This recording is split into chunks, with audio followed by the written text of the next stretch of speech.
GrimTales from down below. Story by Heather M. Solomon. Story and art by Bleedman. But the blood dried up in an instant, and she simply discarded the knife. Interesting. So I'm immortal? Not exactly. It just means you won't die till I say so.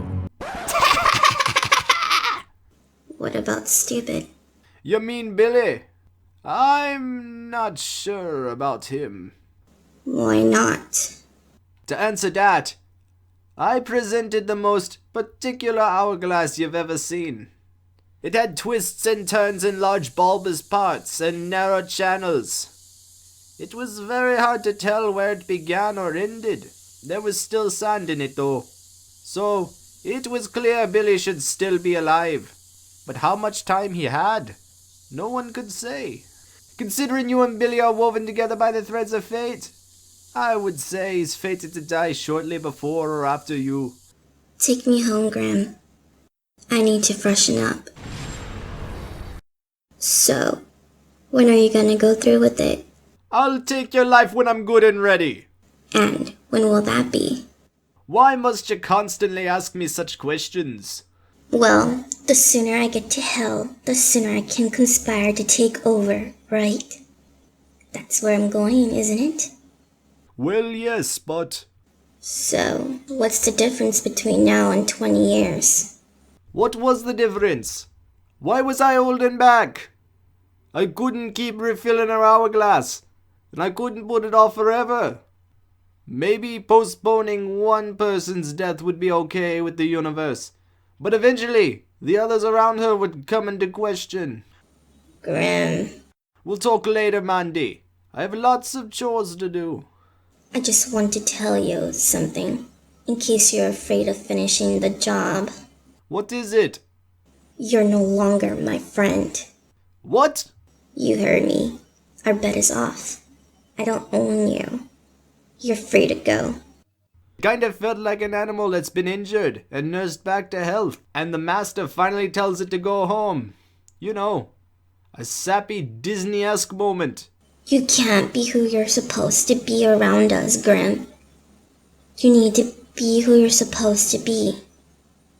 Death. So, go on a killing spree or something. But better no. You'll still be my friend. Go on. Get out of here. What about Billy? Don't worry about him. He won't even notice you're gone. And she was right. He was especially fooled by a black Halloween robe draped over a broomstick. He constantly nagged that thing. And I think the broom would have begged me for death if it were alive. So time passed, and it was finally time to collect on Billy. You see, he was so stupid. He was technically sinless. So he was allowed into heaven. For a while. He got kicked out when the saints lost patience with him. And they cast him into purgatory. We tried placing him somewhere in heck, but that wasn't really working out either. Most of the beings he met learned to fear his moronic behavior. This is Sally, guardian of the gates of hell. Squeak! Squeak! Leave the master alone! Squeak! This is Satan, ruler of hell. Nya! Nya! So, as a wandering spirit, he managed to find his way back home, to friends and family. It was like old times. We'd go and have a few adventures together. Then after a while, it was time to go. As for Mandy, she never really took advantage of her temporary immortality, which was for the best. Mandy never really had any fear in her before, so there wasn't a substantial change in her attitude. She exploited Erwin for a while, until it was his time. And she successfully usurped power in the neighborhood. The neighborhood watch seemed more like a Nazi march under iron-fisted control. I'm not supposed to be in this stupid comic. Hey! This doesn't feel right. You said it, Yogi. I expected no less. She saw me at work often, and the questions were always the same. But I didn't mind. I was just really glad to see her. She'd asked how I was doing, has Billy escaped again, and is it time? Some people said Mandy was cursed. That wasn't very far from the truth. As she grew, her left-wing politics got her far as mayor. Then she decided, since I was clearly not returning for her soul, she'd pursue a career as a hitman or woman, as the case may be. Mayor by day, assassin by night. I saw Mandy grow into a beautiful and deadly woman. And it was in the prime of her life. I finally had the nerve to strike her down. Pardon me, ma'am, but there's a Mr. Joe Black who wishes to see you.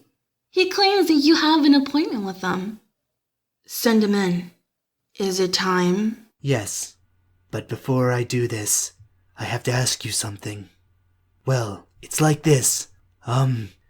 We've known each other for quite a while now, and, I was wondering if you, well, what I'm trying to say is, Out with it! I don't have all day. Mandy, would you? What did you say? The ring was worth about $3,467, but the expression on her face was absolutely priceless. I know, it doesn't seem like me, but... Don't give me this wishy-washy, nammy-pammy, make you a better person type of thing. Well, no, Mandy. You drive me completely insane. You have, ever since I met you. You've completely and utterly humiliated me. You've driven me insane with hatred and dread, loathing, and I envy the radiant dark aurora exuding from every fiber of your being. You are so dark and gloomy, you make dark caves seem bright. The fact is, Mandy, you don't make me a better person, you make me a worse being. And because of that... Because of that? Because of that, young lady, you have reminded me who I am and who I am supposed to be. The Grim Reaper! You have 10 seconds to make up your mind before I kill you. I think without my help, Mandy's heart stopped for a moment. For an instant. Shock and fear. You have 10 seconds to make up your mind before I kill you. 10 seconds felt like an eternity. Brandishing me scythe, me hollow mind returned to the past. Just what was I getting myself into? And then it hit me. I recalled that one fateful day. It all started with an argument. Bickering with Billy is never a pleasant thing. And trying to convince him that being dead was a hard job was all but impossible. Mandy concocted an idea to end the fight. Simply put, I would swap places with Billy for a day and live as a mortal. Billy Madden exceeded my expectations of him. I dare say he couldn't reap the souls of bacteria if his life depended on it. I had to give him credit for the old college try. I figured the only way he would impart death on somebody is by laughter. I know I was smiling on the inside. Hell, outside too. I just couldn't help myself.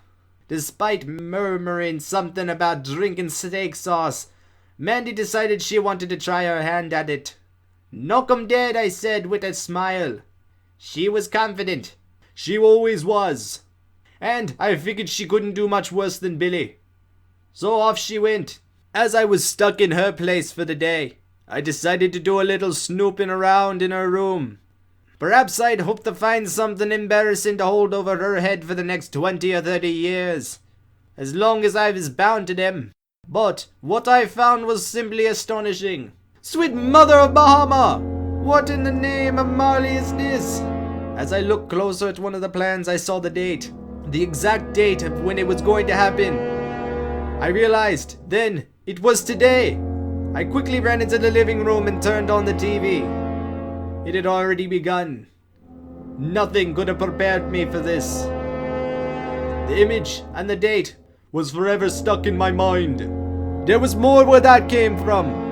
I returned to her room and pored over the plans she made. Operation Freedom, Southeast Asian Killer, Katrina, Crash 380. Some of them didn't specify when they would happen, but I was very certain they would happen. Knowing Mandy, she would always make sure that any plans she came up with was always carried out. Then I recalled the image I saw. It wasn't about how many lives were lost. No, it was the method, the structure, the artistry. I mean, I've done airplane crashes before, lots of times, but never anything like this. And then it hit me again.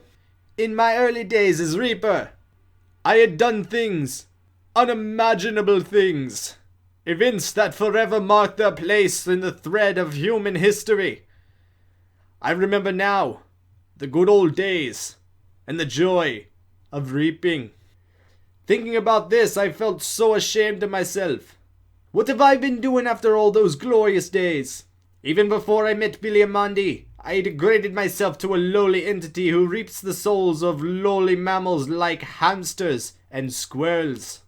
I was so ashamed, and yet, at the same time, I felt so inspired. I guess you could say I sold a light. Her actions helped me regain my sight, my goals, what was important. Mandy reminded me who I am supposed to be. As for the other plans she made that have yet to be taken into place, although she's only going to be a Reaper for today, I'm sure she intended these plans specifically for me. Of course she made them just for me. She obviously wanted to put me back into shape. Pride put aside, I felt so excited, and I could hardly wait. And for the first time in forever, I'd never felt so alive. Life is grand, but death is truly, truly grand.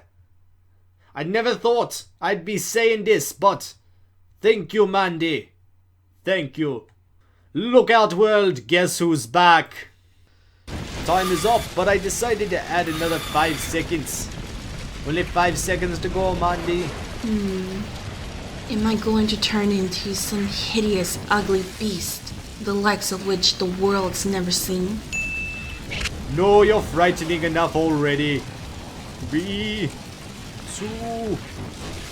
Mandy! 2.5...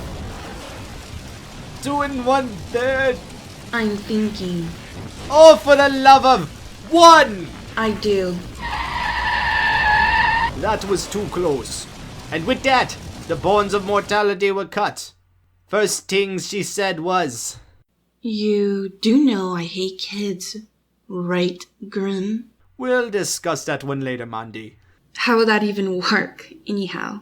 Of all the embarrassing questions to ask. Billum? Yes, ma'am. I need hotel accommodations for 2 in Hawaii. Right away, ma'am. Our honeymoon. Now I am certain what exactly I'm getting into, and it turned out to be the best move I've ever made. And they finally got married. Death and evil together. Isn't it romantic? Oh, we're not finished yet. Here comes the best part. This book happens to be the family album. Check out this photo collection. It was the night of the loving dead during our honeymoon. This here's one of me prized photos. Oh, mama, I never thought Mandy would look so good. Hubba hubba, is that your mom?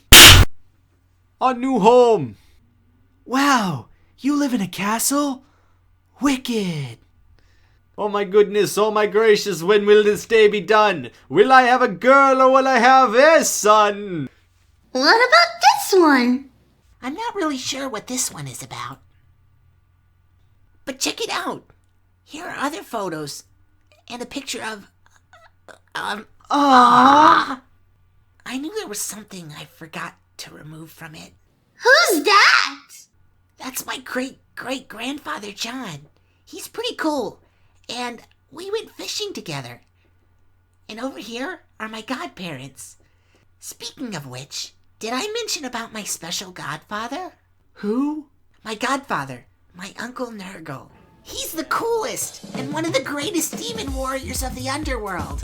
He's got this cool tentacle-like thingies, and he can turn them into whatever weapons he can think of, and go bam, pow, poof, slash, and wham to defeat his opponents. I even heard tales that he once wielded the mighty sword that can devour souls. Isn't that cool? Boy, it would be awesome if I had those powers like him. Isn't that your sister? Oh yeah, what about her? You seem to hate her pretty much.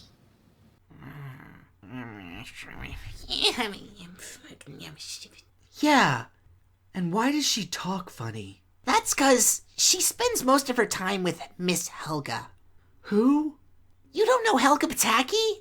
She's one of the meanest and rottenest teachers in the underworld. She's our private tutor. Well, at least your sister can't be as horrible as Miss Helga. Yeah, well, she is. She's a teacher's pet, a show-off, and above all, she's a thief. Ever since she came around, she turned my world into a living hell. Your world is a living hell? The point is, she always is trying to get all the attention with her stupid show and her stupid dance and her stupid ballet. Wait a minute. Now I remember. Your sister's the famous ballerina everyone's heard about. That's it. That's why she could dance so well. You mean she's a performer? A dancer? A singer? An actress? A show-off! Ever since she joined the stupid dance recital, it's always been Minnie this, Minnie that. What about me? Don't I deserve a little respect? And worst of all, she took my Uncle Nurgle away from me. Because of her, Uncle Nurgle has completely forgotten about me. It just isn't fair. I don't understand why he prefers to spend more time with her than me. Uncle Nurgle is supposed to be my godfather. Mine. That's it. You're telling us you hate your sister simply because she's famous and talented? Sounds to me like you're just jealous. Perhaps if you show everyone your real talent, then maybe they'll learn to respect you. Yeah, why don't you tell us about your special abilities or Reaper powers or something? Reaper powers? You know, make people die and rip out their souls. Not really. I've never done that before. What about a scythe? Don't you have one? No.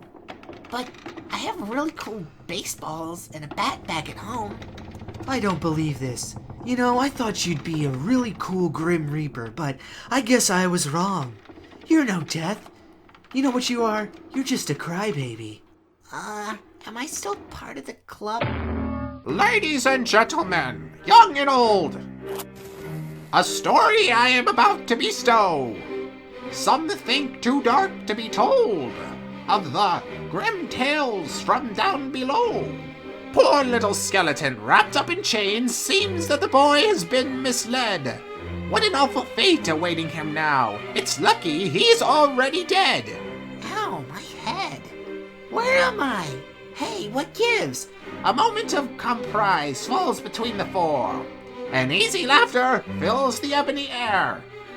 A chilling spine turns to see who it may be. Huh? There, standing upon the decaying floor is the town's grossest, meanest Oogie Boogie. Poor little prince. Of that dying dead world, death is the color of a fate yet unfurled. Fate is the color of things that may be. Glad it is you rather than me. What beyond death? There is no dread. Can it be one can be deader than dead? Is not an ear to lend for this death's air's sad pleas. One must be swallowed in the most endless of seas. Mom! Of only laughter and maniacal cries are baying from darkness, and his dreadful green eyes. Ah, but miles away in a horrid cliché. To tell us, young princess, what does trouble you so on a night such as this, when the moon and stars light the navy abyss? And though you may walk among those passed on, the wind lets them sleep, the aloes of dawn. Despite the excitement of evening guests, mind filled with something she couldn't forget. Grim little girl, thoughtful and alone, under fullness of the moon that shone. A damsel of dainty, this lunar light's gaze, with confectious and goddess within the mind's haze. The night is quite young, so luminous and breezy, your hair flowing free, and arising so easy. Placidity surrounds you, the tranquility set free, and offers you a dancing, frolicking spree. Oh, the stars! How they glisten in this night so clear. And the moon, even the moon seems to smile upon me in this dreary mood of mine. The wind, it is so peaceful, like the whispering of doves. Sir Moon, so merry. I feel as if he invites me to follow fancy and dance with him among the stars. The moon gives her a stage, in light she comes of the age, and she wonders if anyone watches. There be not a soul in sight, dead or not. How fortunate, as how I can spread my wings for the first time in a many while. She wants to give in, she wants to take a chance. Where the dead do lie, she is certain she'll dance. So, Sir Moon, tonight I can join you in your grand eternal dance. O damsel of dainty, such enscoms as you may hold, on All Hallows Eve you seem confident and bold. To waltz in the air, flight must be done. Are you to mimic Dreadless and his fallen son? So please, as you feel the breeze kiss your hair, give in to your passions, and dance in the air. Not very angelic, and you do lack the wax, but nevertheless you have brought forth the facts that you can soar in the sky, dancing so free, the moon's aurora and brisk air comforting thee. They may not be feathered, but surely will do, as you spiral up, fly into the dark midnight blue, dancing, finally releasing from the tight woven cocoon, by the twinkle of stars and the bright of the yellow moon. Go forth and see what as most others may not. Butterfly you were born as, never be caught. No angel in heaven, you deceive them in hell, but stay sweet through the 11. And no one can Yes. O damsel of dainty, such enscones as you've hidden, and no one to view, achievements forbidden. So go ahead, have fun, let loose and play. Ruff, ruff. Actually, there might be a slight delay, and the secrets you keep, and the ones to be told, can wait until morning. The dance must unfold. My father's scythe! This is my brother's! O phantom canine whose nose glows with the light of the ominous scarlet moon, I implore thee, what has happened? This bone, is my brother in peril? Lead me to him with the haste of thought. Time is of the essence, so hasten your speed, for the one you know is in dire need. He is waiting for assistance, for the rescue of another.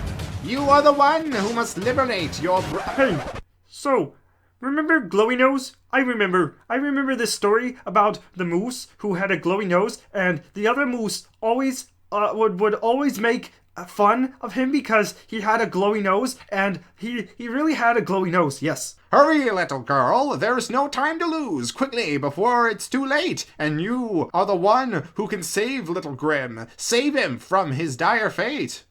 Lovely. Let me go!